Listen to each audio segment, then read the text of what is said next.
How did the PTSD treatment get organized? Is this through MAPS? Are you part of that study? Yeah, we did a short film about Rick Doblin and this this effort to get MDMA legal.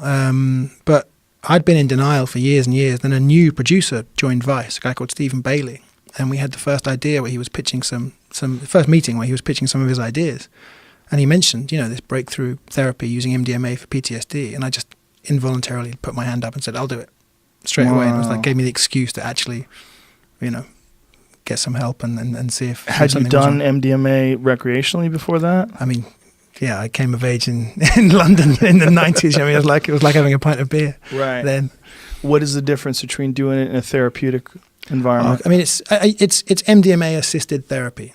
Right. The emphasis is on the therapy. So you're lying in a bed. You've fasted for 24 hours before. The therapist knows you and knows your issues, so knows how to politely, gently nudge you towards the right topic of conversation, but always makes you actually get to the conclusions. Right. There were times when I would ask him, why is this happening? Why do I think this? And he'd put it back on me and make me put two and two together. Sometimes you listen to music, sometimes you put an eye mask on and you don't sleep, but you just have a quiet 20, 30 minutes. But it's a very intense 7 to 8 hour therapy session, and the MDMA just enables you to get the benefits. And all of the veterans and first responders who took part in the first round of trials had been therapy resistant. And I think the first round, 72% of them got the benefits and were considered PTSD free after the 3-month trial. So during the 3-month trial, how many experiences do they have? One a month. One a month. So three total. Yeah. Wow. Yeah. So, and the best example I can give of how this works. The first veteran I met who'd been through it, he had one session and he'd lost some friends in Iraq and he'd felt guilty about it and always thought maybe if I'd have done something different, I could have saved them. And he imagined being them in the first MDMA session, and they were saying to him, "Why are you ruining your life? You're alive, you're healthy. We want you to have a fun, productive, full life and enjoy your friends and enjoy your family." And he said that gave him permission. And that was what he needed. And he didn't even do the second 2 sessions. Wow. What an interesting way of looking at it, of course. And that word permission, because there is so much guilt. Yeah. Just getting permission to just give yourself a bit of a pat on the back and give yourself a break. Is real. Oh, yeah. Yeah. A lot of people that come back from the war that lost friends have that horrible feeling that it should have been them, that they're not as good as the person who died, or that somehow or another them being alive is the reason why their friend was dead. Irrational thoughts. Well, maybe I didn't really experience it because I came out unscathed. Right. Which is one of the reasons why I didn't seek treatment for years and years and years, because I got friends who lost their legs. I've got friends who were kidnapped and killed, So maybe I've only just dipped my toes. So there's nothing. I've got nothing to complain about. What was your number one issue?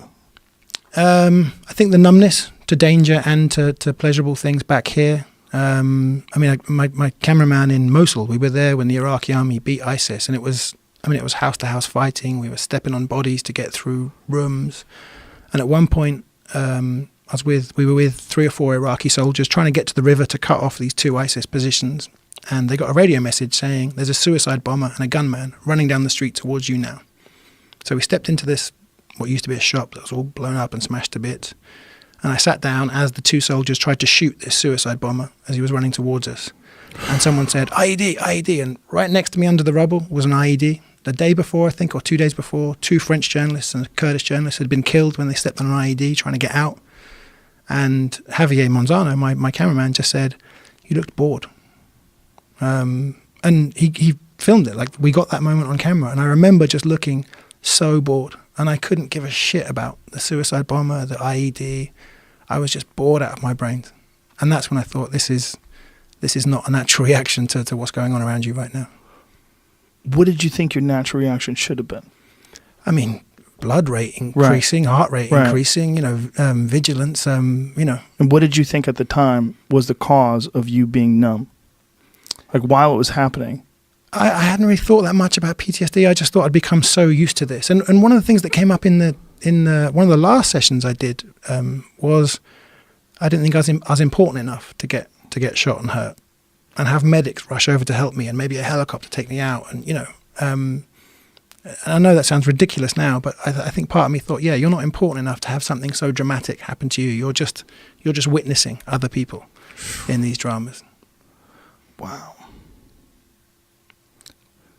be right next to an IED and not freaking out is pretty crazy. Yeah, with a suicide bomber running down the street towards you. I mean, that's... And also, you know, people, one of the reasons you feel guilty is you do get respect for being brave. And I would say, like, it wasn't bravery. I wasn't scared and then did it anyway. I wasn't scared.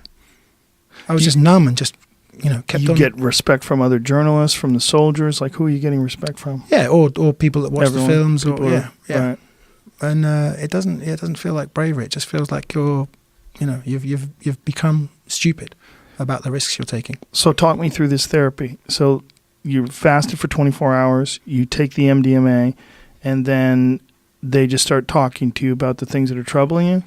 Yeah. So you take 125 milligrams, and then when that hits about Is that an a hour, lot? I think it's a good dose. But then when it hits you, you take another 75. Whoa. So overall, that's a good dose, and that keeps you up for 6, 7, 8 hours. And then the therapist would ask very brief questions, just knowing what direction to push me. And I remember the first session.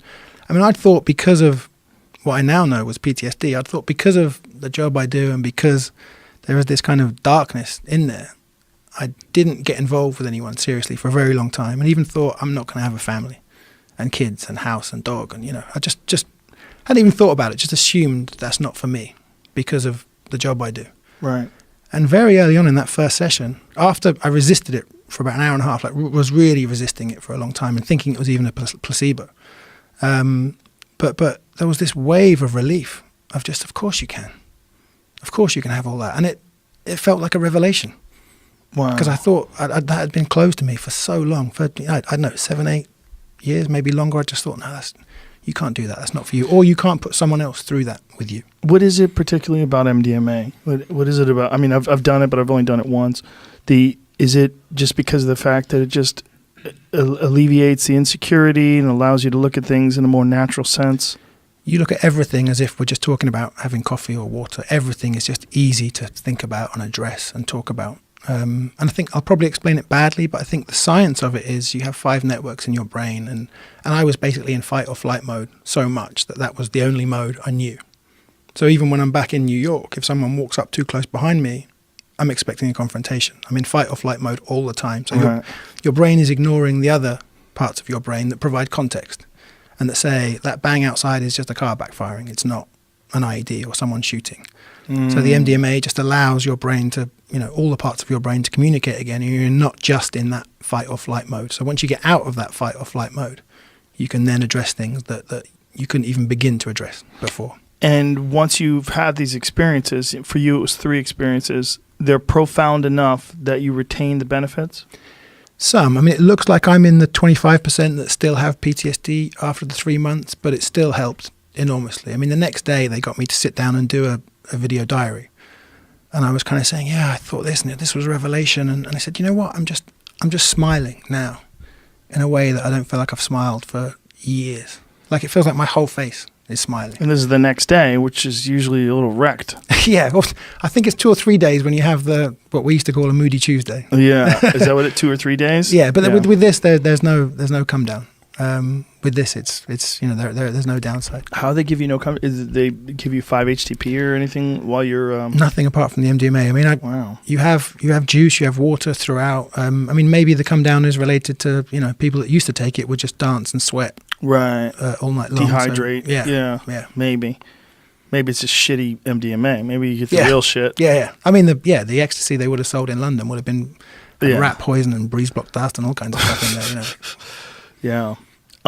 So I know they're having very positive results with this. And are they planning on implementing this to the public in any kind of short term? I mean, is this something that, like, people that are listening to this right now, is this going to be available to them fairly soon? It looks like it should be legal by 2021, 2022. The 3rd round of officially FDA-approved trials starts soon. That's the first one that involves people other than veterans and first responders. If that gets as good a result as the first 2 trials, which I'm sure it will, then I think it's going to be... And because FDA gave it breakthrough drug status, there's nothing that anyone can do to stop it. It will be legal by 2021, 2022. That's very good news for a lot of people that are suffering. Yeah. It's so difficult for people to change perspective, just to have a break from the normal sort of momentum of your life and to be able to stop and analyze.